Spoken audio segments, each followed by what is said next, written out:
نبی پاک علیہ الصلوۃ والسلام کا انداز کیا تھا کہ بی بی فاطمہ بیٹی ہیں، آج بیٹی کی ولادت پر لوگوں کے منہ پڑ جاتے ہیں، طبیعت خراب ہو جاتی ہے، بیٹی کو بوجھ سمجھتے ہیں کہ یا اللہ یہ ہو گئی اب پتہ نہیں کیا ہوگا۔ ارے اللہ کے بندو ابھی تو پیدا ہوئی ہے، ابھی سے شادی کی فکر؟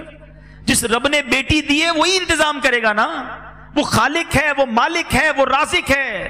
نبی پاک علیہ الصلوۃ والسلام فرماتے ہیں جس کا مضمون ہے کہ جس کی 3 بیٹیاں ہوں اور اس کی اچھی پرورش کرے اور ان کو اچھی طریقے سے پال پوس کر بڑا کر کے ان کا رشتہ کر دے، اللہ کریم ان 3 بچیوں کے بدلے اس کے والدین کو جنت عطا فرمائے گا، جنت واجب ہو جائے گی۔ صحابی رسول نے عرض کی حضور اگر کسی کی 2 بیٹیاں ہوں؟ اللہ کے حبیب فرماتے 2 بیٹیاں ہوں تب بھی جنت واجب ہو جائے گی۔ جب پہلی بار میں یہ حدیث پڑھ رہا تھا نا، میں سوچنے لگا میری تو 1 بیٹی ہے۔ صحابہ بھی کمال کے تھے، یقین کرو ہمارے کام آسان کر دیے۔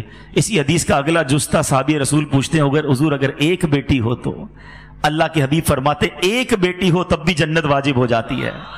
ارے بیٹی تو جنت میں لے جانے والی ہے، اور تمہیں بیٹی ہو گئی تو پریشانی ہو گئی، موڈ آف ہو گیا، میاں بیوی میں لڑائی جھگڑے۔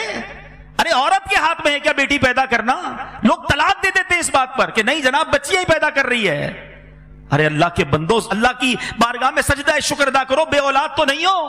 20 سال ہو گئے لوگوں کی شادیوں کو اولاد نہیں ہوتا، اور اولاد ہو گئی تو تم موڈ خراب کر رہے ہو۔ نبی پاک علیہ الصلوۃ والسلام کا اپنی صاحبزادی سے انداز کیا تھا، بلکہ ایک پہلے حدیث سن لو، ان تمام لوگوں کے لیے زبردست چوٹ ہے۔ اللہ کے حبیب فرماتے بیٹیوں کو برا نہ کہو، حدیث پاک کا مضمون ہے بیٹیوں کو برا نہ کہو کہ بے شک میں بھی بیٹیوں والا ہوں۔ اللہ کے حبیب نے اپنے آپ کو صلی اللہ علیہ وسلم بیٹیوں والا کہا، اور فرمایا یہ تو ماں باپ کے لیے بڑی محبت والیاں ہوتی ہیں۔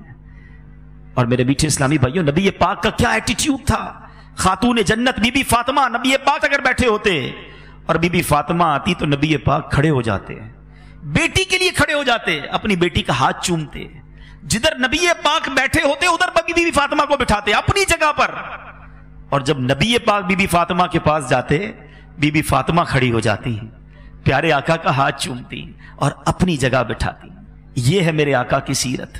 سیکھو نا کہ بچوں سے پیار کیسے، بچیوں سے پیار کیسے۔